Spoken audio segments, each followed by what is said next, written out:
What's up, guys? It's John Dominique, the Soul Proponent. Today, I want to talk about being entangled in personhood. The debate rages on. Everyone continues to ask the question, is there a God? Is there a God? As if that's the most important, most fundamental, most significant question there is. And in a way, that is the most important question to ask if we're trying to find out if God is real or not. But also, what's important is questioning what's more important is questioning the existence of our own identity. That's the most important question, and people will take that as preposterous. They'll scoff at it. They'll laugh at it. They'll mock it. But the most important thing we need to do to figure out if there's a God is first figure out if there is an us. Now, when I say if there's an us, I'm not talking about our body. Everyone knows that there is a body, and there's what we take an identity or take a person, what we take to be a person or what we take to be an identity that has, a language, that has the ability to speak and think and write. And that's what we take as a person. And we're entangled in this idea of a person, who we take ourselves to be. We're attached to that. And if we question this deeply, very deeply, first I'm just going to propose that this idea of who we think we are is just an idea. It's not an actual, tangible, objective, physical object in reality. That's what I want to propose. And if we question this and we take that mentality and take that attitude and take that avenue, take that way, take that path to realize this fully, that's kind of the main crux of what needs to happen in order to see if God is real or not. We first see that we're the ones who are not real. We're the ones who don't exist. Because looking at it deeply, we'll see that our, what we take to be ourselves, the foundation, the fabric, the very premise of an identity of who we think we are is just an idea. It's just a thought. Now, I'm not saying, thoughts and ideas are bad. I'm not saying that they're not real. We have a subjective experience of thoughts and ideas and soft, let's say, love, courage, intelligence, human rights. These are all concepts. Time. These are concepts, they're subjective concepts. They don't have any tangible physical reality to them. We can't point to anything in reality that points to them. So if we look at it closely, we'll see that, we believe these concepts as fundamental reality. We believe them as concrete. We believe them as a foundation to stand upon. And we do that because that's what we've been conditioned to do. Growing up as children, we're taught that we're a person, that we have an identity, we have a name, we have a license, we have a history. And all of these are just stories that we're telling ourselves. Our bodies as well. We have a way of navigating physical reality through our bodies. But these are just stories. They're ideas. They're concepts. More ideas and concepts. So we build our identity of who we think we are, which is actually an idea or a concept, and we constellate more concepts and more stories around it to try to beef it up, to try to make it something real and concrete. And we're all trying to do that. The identity has a desperate need to avoid what would happen if it sees that these concepts are not real. Once we start to pierce the surface and go a little deeper, it's difficult for us to face the consequences of becoming unencumbered and untangled from this idea of being a person. So being entangled in an idea of personhood and being a person is the main obstacle. And when we get deep into the work of realizing the truth that these are just fabrications, they're just fantasies, our ground becomes shaky. It becomes like imperative that our supports that we've been using for our lives to hold ourselves up as a sense of support, it becomes imperative that we grab on harder. If you notice yourself, if you just pay attention, you can see the identity, it'll be very proud, it'll be very constricted, it'll be very constrained, very fixated on holding on to these supports. Because without holding on to these supports, it doesn't know what else to do. It's going to face emptiness. Facing that emptiness is a kind of psychological death. No one wants to face that. It's terrorizing. It sounds casual on the surface. Maybe once or twice we can think about it, but to go deeply into that and to realize it fully as a way of life all the time, it becomes terrorizing. And the levels of vulnerability that we face, the feelings of worthlessness, our reactions to the emptiness scatters us. We can't stay with the emptiness in its entirety. The mind needs to have some type of ground. It needs to have some support. It needs to find a way to fixate itself on something. Even if that something is bad, it'll find something to fixate itself on. So it's interesting to just pay attention to see this process. And this is the path of spiritual awakening. There's going to be emptiness. Our grounds are going to be gone. The identity is going to be gone, to wipe ourselves away, to be erased out of existence.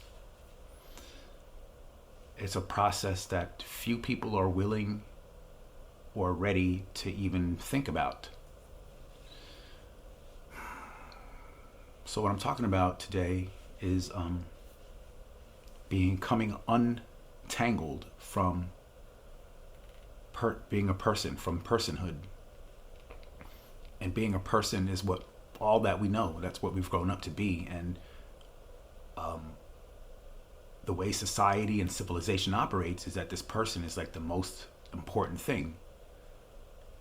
We've got this idea of being a person from our father and from our mother, who got that from their father and their mother, all the way down through the previous generations. And this has been passed on through multiple lifetimes where we don't question it. It's built up its own energy, its own position, its own strength. And it's very difficult to break free from our fixation from it, because it's been passed down unconsciously through the generations, and it snowballs. Its strength gets stronger every time it gets passed down through the generations. So that's how we begin to see where it came from, and we begin to see where its strength comes from. I apologize. There's some sort of dog out there messing up my video. But, it's helpful, I think, to see where the power of this enemy comes from, quote unquote, this enemy, being entangled in this idea of personhood, of being a person. That's kind of, quote unquote, the enemy, what we need to see and to realize and to break free from. So when the truth sets us free, that's what it's going to set us free from. And there's going to be a resulting emptiness. This emptiness, the path is observable, it's repeatable, and it's predictable in our own experience. And I'm here to just share this information with people because I think it's important. Nobody really questions this. This is not common knowledge, but this is important, because if we really want to know if there's a God, we have to first realize the truth of what reality is. And the reality is that who we think we are, the stories we tell ourselves, the ideas, the thoughts, the concepts are just stories. They're fabricated in our minds, only exist in our imagination. They're not objective reality. And again, people will think it's silly to question the ideas of, the common ideas that we have in our what's the word I want to use?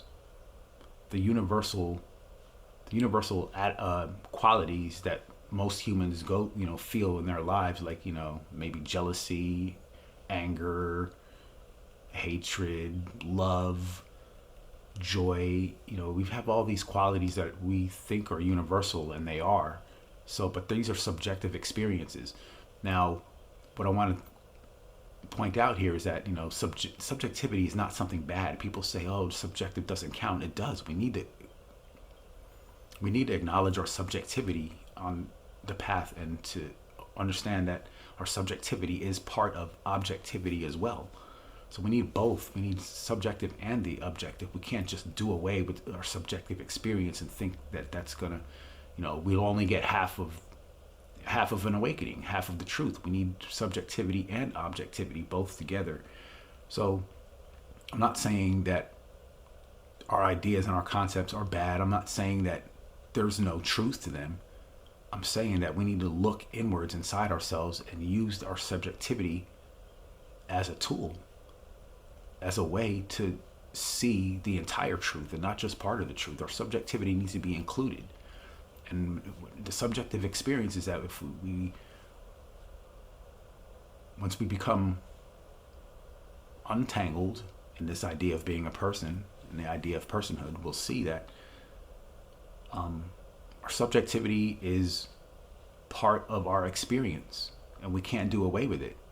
So these ideas and the concepts that we believe in, fundamentally, being a person, for instance, the main one that I'm stressing here is not something that, I'm not saying that it's not a subjective experience. It is a subjective experience, but we have to see that it's in our minds. It's fabricated. It's made up. It doesn't exist in objective reality. That's kind of the path to see the entire truth, and people don't want to feel that. Now, that subjective part of ourselves, our identity, who we think we are, the fabrication is really, if you look at it deeply, it's just an imitation of something more true, something more real. But we won't see that on the path. What we'll see is emptiness and terror, and we'll react to the emptiness. But if we continue on the path, we have a chance to see that who we think we are, this identity of being a person, who we think we are, is an imitation of a bigger, truer identity. And the bigger, truer identity, the emptiness is part of that. That's part of our true identity. And we continue to walk the path and allow it to develop and allow it to grow and show us what the truth is, because there's more to it. We think that's the end. People think that's the emptiness is the end of the story. It's not. It's just the beginning. But we need to walk the path and see this for ourselves. That's what I'm trying to say. Our subjectivity is part of it. We need to include it. So we're not saying to just throw it away and saying our identity is no good. It is something we need to have to live our lives in the world. It's not like we can just throw our identity away and be an idea of being a person and live our lives regularly. You can't do that, because we need to have an identity and to live and function in society and civilization, for civilization to continue. We need to have that. I'm not advocating that we just throw that all away. I'm just saying we need to see through it, use it as a tool on the path to spiritual awakening and the soul. So, what I'm trying to say is that our identity, being fixated, being tangled in this idea of being a person, is what we need to see through. We need to see the process of how this happened, and we need to reverse engineer this. And it takes a long time. It takes a lot of motivation and dedication to continue to go forward on the path, even though we don't think anything's happening, because that's how it happens. The path, if we're looking for results, we're going to have a hard time. We just have to continue to walk the path and know that spiritual awakening is a side effect of following the truth. We just follow the truth, and then we'll have the spiritual awakening. It happens by itself as a side effect, but we can't be looking for it. It just happens naturally. But we need to continue to practice, and despite the consequences, even if we know we're going to lose our identity, we have to walk the path. We have to continue on fighting the fight. It takes a lot of strength, energy, dedication, and it takes our having to give up our fixations, give up our entanglements in this idea of being a person, in this idea of personhood. So that's the path, and that's what I'm talking about here on the path of the soul. To realize that God is what reality is, and it's actually us. It's better to question our own identity rather than to question to see if God is real. To see, to answer the question of does God exist, we have to first question our own identity. It's John Dominique, the Soul Proponent. Leave any comments, questions, subscribe to my channel. Peace.